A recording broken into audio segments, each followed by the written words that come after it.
नमस्कार मेरे प्रिय विद्यार्थियों, सबसे पहले हिंदी एजुकेशनल चैनल में मैं आपका स्वागत करता हूं।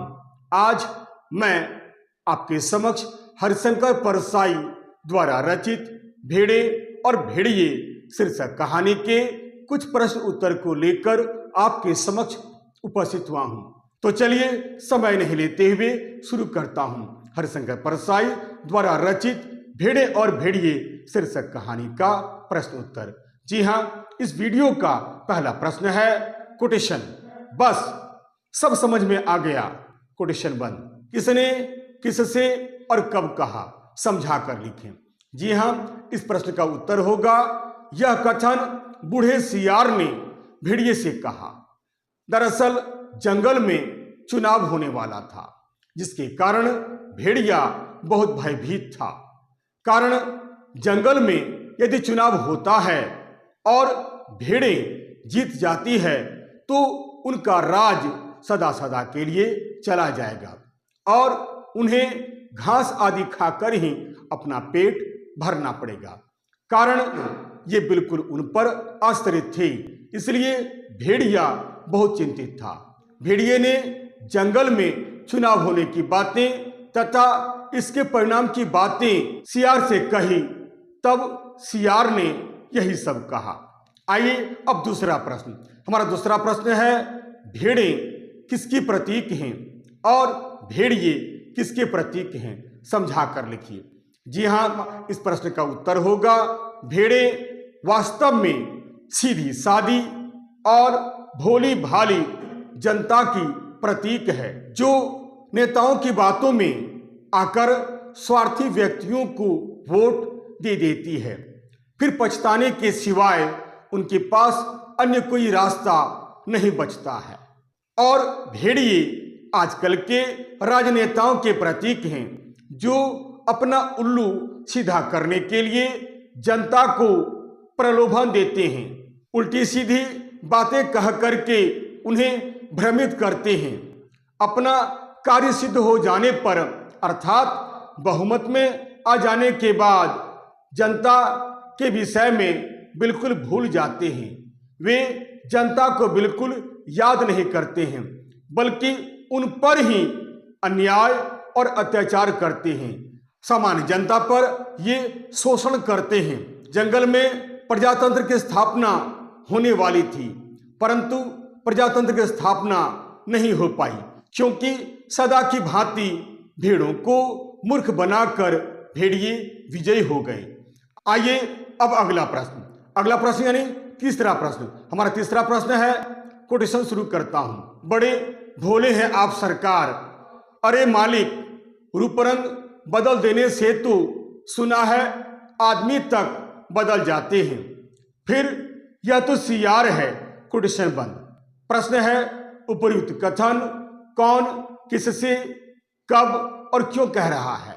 जी हाँ, इस प्रश्न का उत्तर होगा उपर्युक्त कथन बूढ़ा सियार भेड़िए से उस समय कहता है जब भेड़िया चुनाव प्रचार के बारे में सोच रहा था। भेड़िया को लग रहा था कि भेड़ें संख्या में बहुत अधिक है, इसलिए चुनाव में वही जीतेंगी, नई सरकार भेड़ों की बनेगी।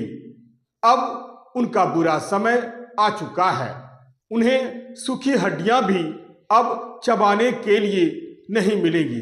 ठीक उसी समय बूढ़ा सियार उसके पास आता है और बूढ़ा सियार भेड़िए को सांत्वना देता है कि रंगे सियार आपका चुनाव प्रचार करेंगे और चुनाव में जीत भेड़िए की ही होगी। आइए अब अगला प्रश्न यानी चौथा प्रश्न। हमारा चौथा प्रश्न है कोटेशन है, कहाँ की आसमानी बातें करता है। अरे हमारी जाति कुल 10% है और भेड़ें तथा अन्य छोटे पशु 90% हैं। भला वे हमें काहे को चुनेंगे।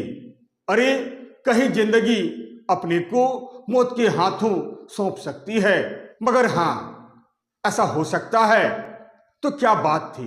कोटेशन बंद। उपर्युक्त कथन कौन किससे कब कहता है, समझा कर लिखिए।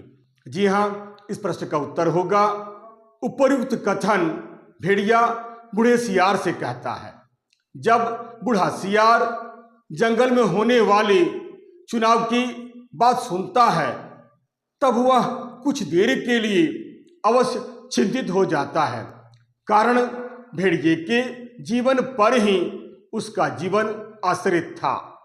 वह कुछ देर के लिए इस विषय में सोचता है, वह ध्यानमग्न हो जाता है, अपनी एक आंख बंद कर लेता है, नीचे के होठ को ऊपर के दांत से दबा लेता है और फिर एकटक आकाश की ओर देखने लगता है।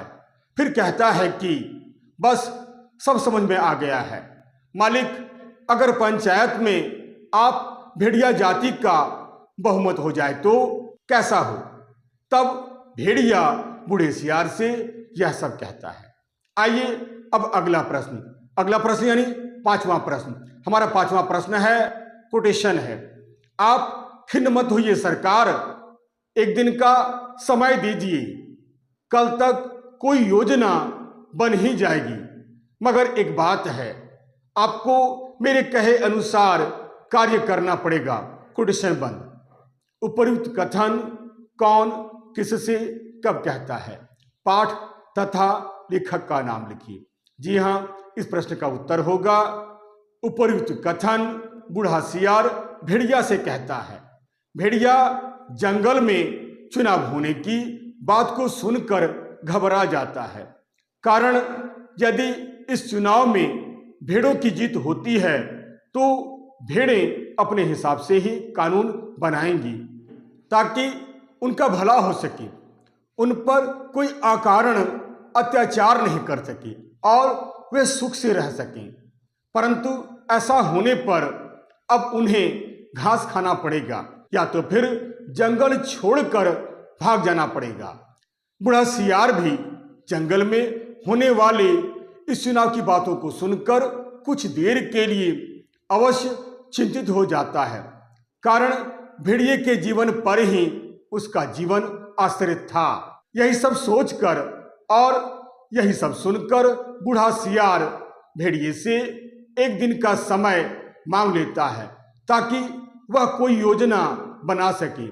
यह कहानी हरिशंकर परसाई द्वारा रचित भेड़े और भेड़िए कहानी से ली गई है। आइए अब अगला प्रश्न यानी छठवां प्रश्न। हमारा छठवां प्रश्न है, कोटेशन है। बड़े भोले हैं आप सरकार, अरे मालिक, रूप रंग बदल देने से तो सुना है आदमी तक बदल जाते हैं, फिर तो ये सियार हैं। उपर्युक्त कथन का आशय स्पष्ट कीजिए। यह कथन कौन किससे कब कहता है, समझा कर लिखिए। जी हाँ, इस प्रश्न का उत्तर होगा उपर्युक्त कथन बूढ़ा सियार भेड़िए से कहता है। बूढ़ा सियार भेड़िए से यह कथन उस समय कहता है जब भेड़िया जंगल में चुनाव होने की बात को सुनकर घबरा जाता है। उसे कुछ भी समझ में नहीं आता है, कारण यदि इस जंगल में चुनाव होता है तो भेड़ों की ही जीत होगी, क्योंकि भेड़ों की संख्या बहुत अधिक है और यदि भेड़ें इस चुनाव में विजय हो जाती हैं तो भेड़ें अपने हिसाब से ही कानून बनाएंगी ताकि उनका भला हो सके, और यदि ऐसा होता है तो उन्हें अब घास ही खाना पड़ेगा या तो फिर जंगल छोड़कर भाग जाना पड़ेगा।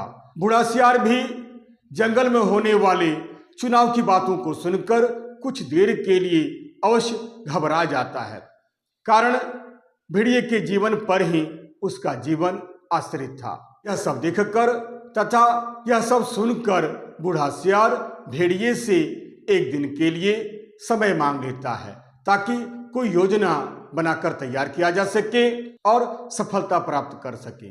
आइए अब अगला प्रश्न। हमारा अगला प्रश्न यानी सातवां प्रश्न। हमारा सातवां प्रश्न है, बूढ़े सियार ने भेड़िए की समस्या को दूर करने के लिए किन किन सियारों को लेकर आया तथा उसके बारे में क्या कहा? उत्तर, यहाँ इस प्रश्न का उत्तर होगा बूढ़ा सियार ने भेड़िए की समस्या को सुलझाने के लिए दूसरे दिन अपने साथ 3 सियारों को लेकर आया। उनमें से उसने एक को पीले रंग में रंग दिया, दूसरे को नीले रंग में रंग दिया तथा तीसरे को हरे रंग में रंग दिया। जब भेड़िया ने पूछा कि ये कौन है, तब बूढ़ा सियार कहता है कि महाराज ये भी सियार हैं सरकार, पर ये रंगे हुए सियार हैं। ये तीनों सियार आपकी सेवा करेंगे और आपके चुनाव का प्रचार ये तीनों सियार ही करेंगे। भेड़िया ने शंका प्रकट करते हुए जब कहा कि मगर इनकी बात कौन मानेगा, ये तो वैसे ही छल कपट के लिए बदनाम हैं। तब बूढ़े सियार ने भेड़िए का हाथ चूमकर उपयुक्त कथन कहा। यह कहानी हरिशंकर परसाई द्वारा रचित भेड़े और भेड़िए शीर्षक कहानी से ली गई है। आइए अब अगला प्रश्न यानी 8वां प्रश्न। हमारा 8वां प्रश्न है, कोटेशन है। और एक मत से यह तय हो गया कि वन प्रदेश में प्रजातंत्र की स्थापना हो। पशु समाज में इस क्रांतिकारी परिवर्तन से हर्ष की लहर दौड़ गई कि सुख समृद्धि और सुरक्षा का स्वर्ण युग अब आया, और वह आया। कोटेशन बंद। जी हाँ, यहाँ प्रश्न है, प्रजातंत्र किसे कहते हैं? वन प्रदेश में प्रजातंत्र की स्थापना क्यों होने वाली थी? यहाँ इसका क्या अर्थ है? जी हाँ, इस प्रश्न का उत्तर होगा प्रजातंत्र। प्रजातंत्र को अंग्रेजी में डेमोक्रेसी कहते हैं और हिंदी में लोकतंत्र भी कहते हैं। प्रजातंत्र या लोकतंत्र का मतलब होता है जनता का शासन। इस तंत्र में जनता के द्वारा चुने हुए प्रतिनिधि ही देश की शासन व्यवस्था को चलाते हैं। आप भली भांति जानते हैं कि वन में सदैव जंगल राज रहा है, अर्थात जो शक्तिशाली होता है उसी का राज जंगल में चलता है, और जो कमजोर होता है और कमजोर वर्ग का जीवन पूरी तरह से शक्तिशाली लोगों के ऊपर निर्भर हो जाता है। वर्षों तक जंगल में एक साथ रहने के बाद अब जंगल में रहने वाले पशुओं को ऐसा लगने लगा था कि अब वे सभ्यता के उस स्तर पर पहुंच गए हैं जहां उन्हें एक अच्छी शासन व्यवस्था अपना लेनी चाहिए। अतः सबने एक मत से अर्थात एक साथ मिलकर यह निर्णय लिया कि यहाँ पर भी प्रजातंत्र की स्थापना हो जानी चाहिए, ताकि सभी सुख और शांति से रहें। कोई भी किसी पर अकारण अत्याचार नहीं करेगा, किसी का भी जीवन खतरे में नहीं रहेगा। यही सब सोचकर जंगल में रहने वाले पशुओं ने प्रजातंत्र की स्थापना पर विशेष बल दिया। आशा करता हूं आप इस वीडियो के माध्यम से भेड़े और भेड़िए कहानी से संबंधित जो भिन्न भिन्न प्रकार के प्रश्न बन सकते हैं तथा उसका उत्तर कैसे लिखा जा सकता है, इसे आपने अच्छी तरह से समझ लिया होगा। अगर आपको यह वीडियो अच्छा लगता है, उपयोगी लगता है, सारगर्भित लगता है, तो आप इसे लाइक करें, शेयर करें और तो और सब्सक्राइब करना बिल्कुल नहीं भूलें। तब तक के लिए नमस्कार, धन्यवाद।